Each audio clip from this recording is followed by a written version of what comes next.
प्यारे विद्यार्थियों, एक बार पुनः आपका स्वागत है। आज आर्थिक एवं संसाधन भूगोल के अंतर्गत परिवहन एवं व्यापार और उसके विकास के विभिन्न प्रकार के कारकों का अध्ययन करेंगे,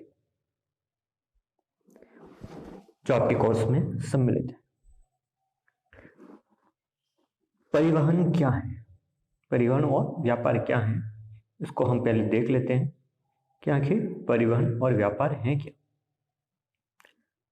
परिवहन का सामान्य अर्थ क्या होता है कि किसी व्यक्ति को या किसी वस्तु को या संदेश को एक स्थान से दूसरे स्थान तक पहुंचाना, वही परिवहन है।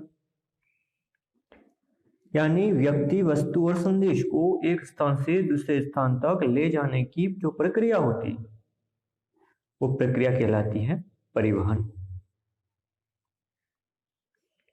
उदाहरण के लिए, व्यक्ति को जाना बाजार या शहर में जाना, तो वो किसी सार्वजनिक परिवहन के साधन का उपयोग करेगा, जैसे बस का उपयोग करेगा, ऑटो रिक्शा का उपयोग करेगा, या खुद की कोई गाड़ी होगी, या तो साइकिल का प्रयोग करेगा, मोटरसाइकिल का प्रयोग करेगा।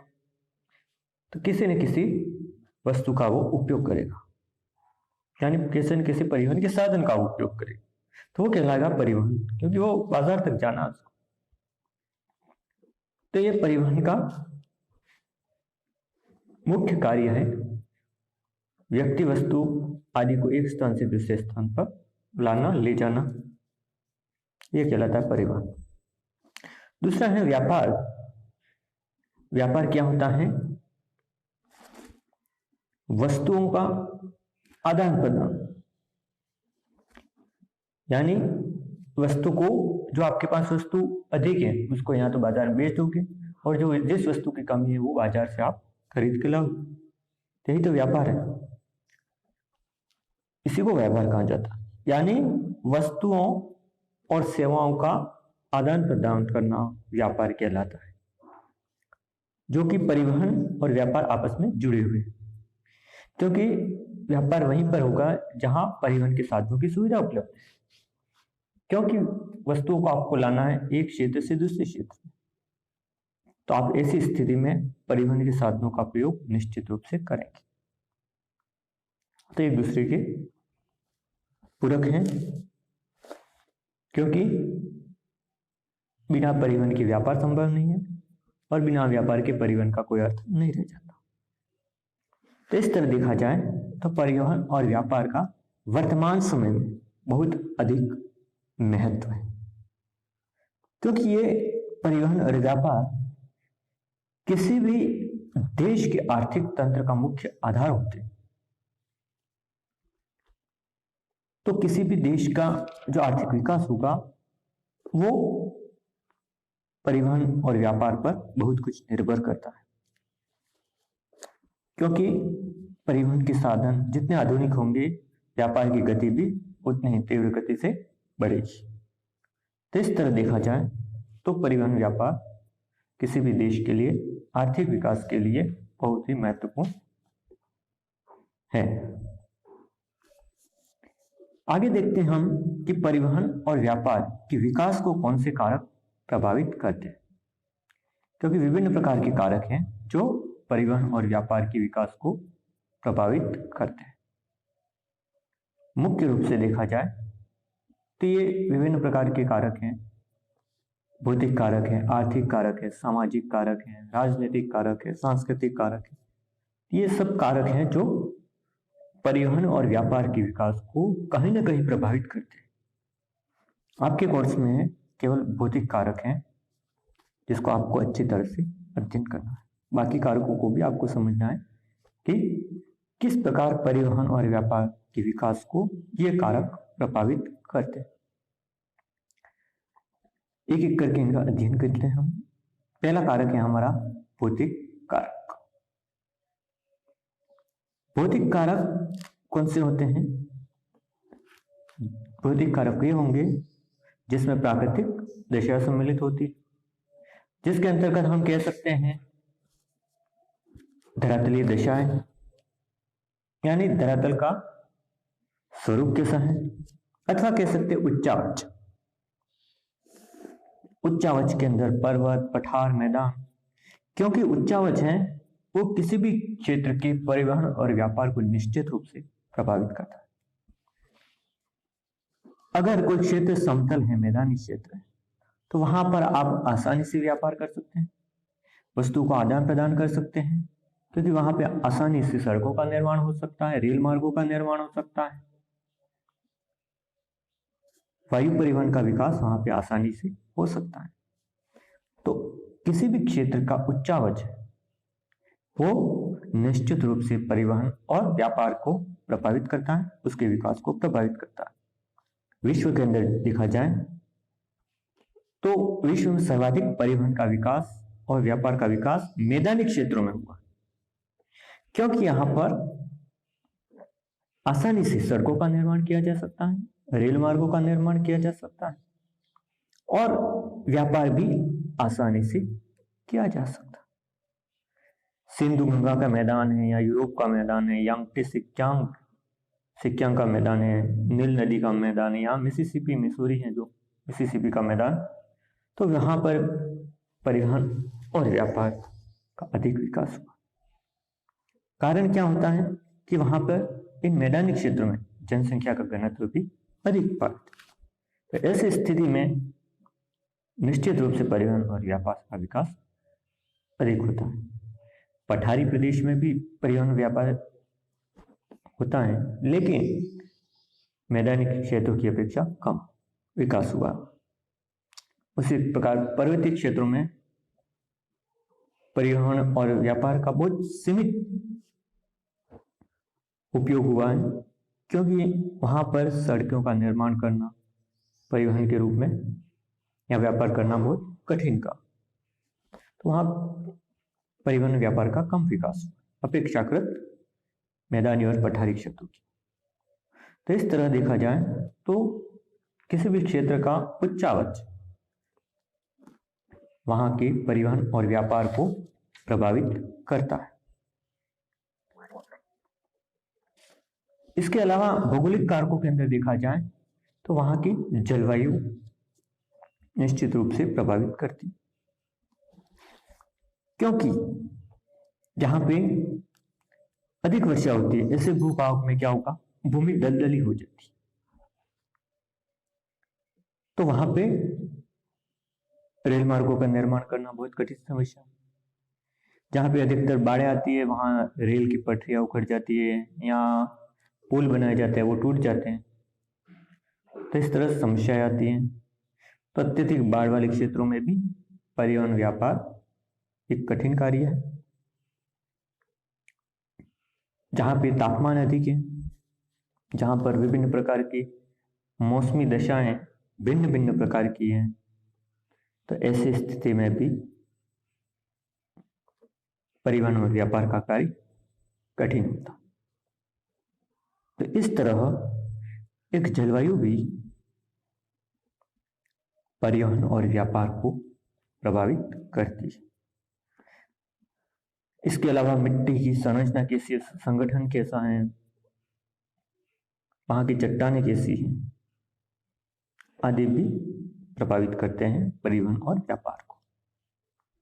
दूसरा है हमारा आर्थिक कारक।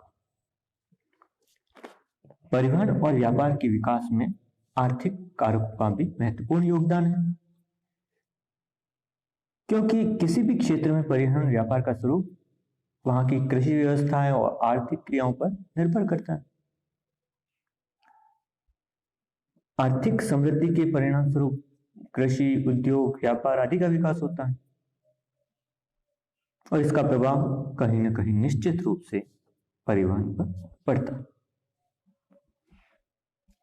आर्थिक रूप से कोई क्षेत्र समृद्ध है तो वहां पर निश्चित रूप से परिवहन के साधनों का विकास होगा और वहां पर व्यापार का भी विकास होगा, क्योंकि आर्थिक रूप से समृद्ध होने पर सड़कों का निर्माण किया जाएगा, वहां पर रेल मार्गों का निर्माण किया जाएगा, वायु परिवहन का विकास होगा, क्योंकि इसके लिए आर्थिक रूप से वह क्षेत्र, वह देश सशक्त होना चाहिए, क्योंकि परिवहन और व्यापार के लिए भारी मात्रा में पूंजी का निवेश भी चाहिए, साथ में ही बाजार भी चाहिए, वहाँ उद्योगों का विकास भी होना चाहिए, खनिज संसाधन भी होने चाहिए। तो ये आर्थिक कारक है जिस कारण परिवहन और व्यापार प्रभावित होते हैं। तो इस तरह ये आर्थिक कारक भी इनको प्रभावित करता है। अगला कारक है सामाजिक कारक। अब यहाँ पर परिवहन और व्यापार को किसी न किसी रूप से सामाजिक कारक भी प्रभावित करते हैं, क्योंकि सामाजिक कारकों के अंदर देखा जाए तो उस क्षेत्र की जनसंख्या महत्वपूर्ण कारक है, क्योंकि जनसंख्या ही इन संसाधनों का उपयोग करती है। चाहे व्यापार करना है, जनसंख्या करेगी, या परिवहन का विकास करना है, जनसंख्या। क्योंकि जिन क्षेत्रों में जनसंख्या का घनत्व ज्यादा है या जनसंख्या ज्यादा निवास करती है, वहां पर परिवहन के साधनों का अधिक विकास होता है और व्यापार भी अधिक होता है, क्योंकि वहां पे नए नए बाजार खुलेंगे, पर्यटन स्थल, वहां पे पर्यटकों के लिए पर्यटन स्थल खुलेंगे, परिवहन के साधनों का विकास होगा।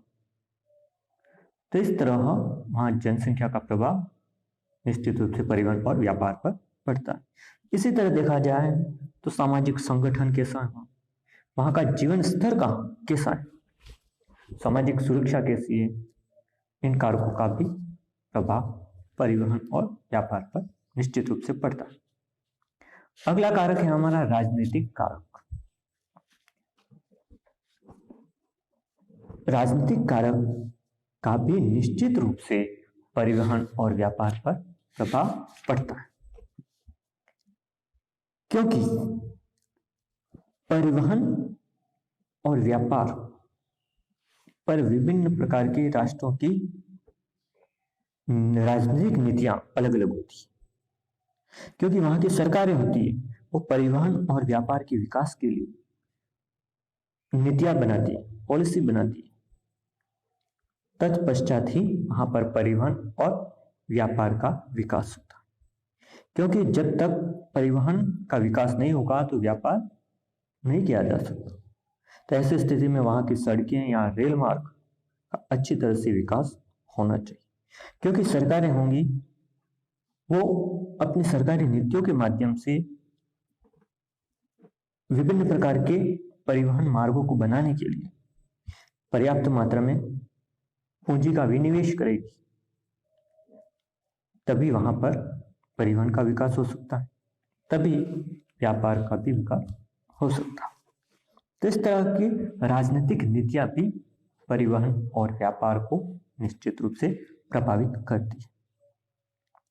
इसी प्रकार देखा जाए सांस्कृतिक कारक भी हैं जो परिवहन और व्यापार को प्रभावित करते हैं, क्योंकि वहां पर सरकारी नीतियों के अलावा देखा जाए तो सांस्कृतिक कारकों के अंतर्गत हम रीति रिवाज ले लेते हैं, धार्मिक मान्यताएं हैं, विश्वास हैं, या धार्मिक मेले लगते हैं, कहीं पे प्राचीन मंदिर हैं, मस्जिद हैं, ऐतिहासिक स्थल हैं, वहां पर भी परिवहन और व्यापार का विकास होता है। परिवहन के साधनों का विकास होगा, साथ में वहां पर व्यापार के रूप में